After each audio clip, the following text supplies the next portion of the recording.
তোমাকে অপমান করা হয়েছে কুসুম। ভুল তো আমারই ছিল ছোট সাহেব। না কুসুম, অজান্তে হওয়া ভুল কখনোই ভুল না, কিন্তু কাকিমুনি তোমাকে যেই কথাগুলো বলেছে সেগুলো একদমই ঠিক না। মা বাবার সামনে আমার এগিয়ে এসে কিছু বলাটা আমার সেই মুহূর্তে ঠিক মনে হয়নি, তাই জন্যই আমি চুপ থাকতে বাধ্য ছিলাম। আই এম সরি কুসুম। না না ছোট সাহেব, আপনি কেন সরি বলছেন? কারণ আমি প্রতিবাদ করতে পারিনি। কুসুম, অত্যাচার করা আর সেটা সহ্য করা দুটোই অপরাধ। আমার কাকিমুনির উপর প্রচন্ড রাগ হচ্ছিল, কিন্তু বাড়িতে অতিথি ছিল।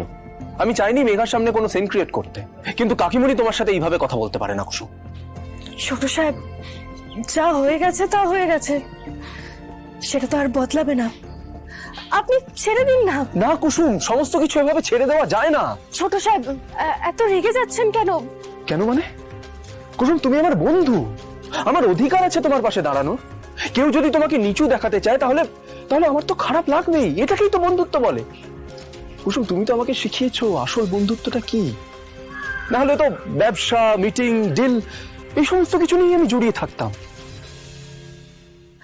আর আপনি আমাকে সত্যিকারের ভালোবাসার সঠিক মানে শিখিয়েছেন। মা ফোন করছে। হ্যাঁ মা, বলো।